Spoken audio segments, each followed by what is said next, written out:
Hello, Oriyoung. Oriyoung asked a question. Don't you have to pay to do so? This was a question in response to the meme I posted about how revoking your citizenship can disconnect you from the government. And the answer is yes, there is some money that you'll need in order to complete the whole process. Depending on where you are, it may be anywhere from a few hundred to several $100, maybe up to a few $1,000s. Let me explain. So you're going to need to get a copy of your long form birth certificate. Most people don't have this, so you're probably gonna have to order it. You can order it from vitalcheck.com. Mine cost me, I think, around $50. You're gonna have to fill out some different legal documents, like an affidavit of repudiation and revocation of citizenship. You're gonna have to send it registered mail to Anthony Blinken, the Secretary of the State in Washington, D.C., District of Columbia, get them to sign it and then have it returned. My registered mail to send that, I think it was like 30 something bucks. You're also gonna need to fill out other legal documents like an affidavit and claim of non-corporate status, a declaration, a deed of reconveyance, a patent of nativity, and a few others. Though there will be some expenses in printing all that stuff out, especially if you don't have a printer. You'll have to go to Kinko's or something or FedEx and pay them to print it out for you. You will also need to get them notarized. Your bank should do it for free, but some notaries do charge money to show up and do it.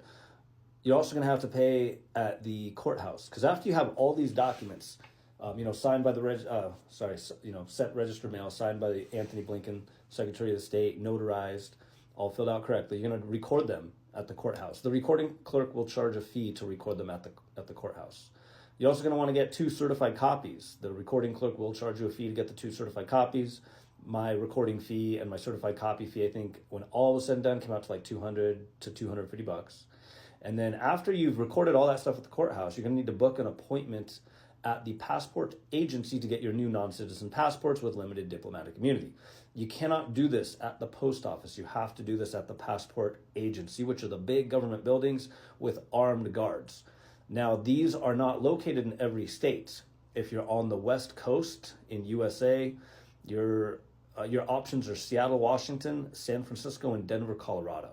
So if you don't live by any of those, you're probably going to have to travel to the passport agency, which can involve travel expenses. So your hotel, your flight, or if you're going to drive, all the gas that you got to drive there. And if you get there and they're not able to get you the passport on the same day, you might have to stay a couple extra days. But you can get it expedited if you bring them a hotel booking that's like coming up within like the next, within 1 week or so of your appointment date. You can get it expedited and get it sooner, but you will need to spend the money to book a hotel. Like what I did, I booked a room for like one night down in like Mexico. And I took that and said, hey, I need to get my passport expedited because I have this travel, or I have this, this trip planned. So they were able to get mine in 2 days from my original appointment date. So I did have to stay a couple extra days near the passport agency. That was an additional couple nights that I paid for the hotel.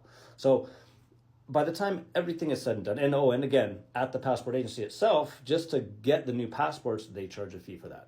So those are all the fees involved. It'll probably cost you anywhere from like a few hundred to several $100s. That's like if you live right next to a passport agency and you don't have to travel far. But if you do have to travel far to get to a passport agency, it could cost you anywhere from a couple $1,000s to a few $1,000s. Again, depending on what kind of flight you book, depending on what kind of hotel you stay at, and depending on how far you have to travel.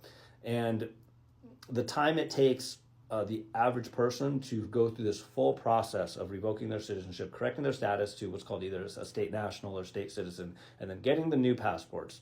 This will take you anywhere from like 3 months to 5 months on average, depending on how quickly you move. Hope that information was helpful.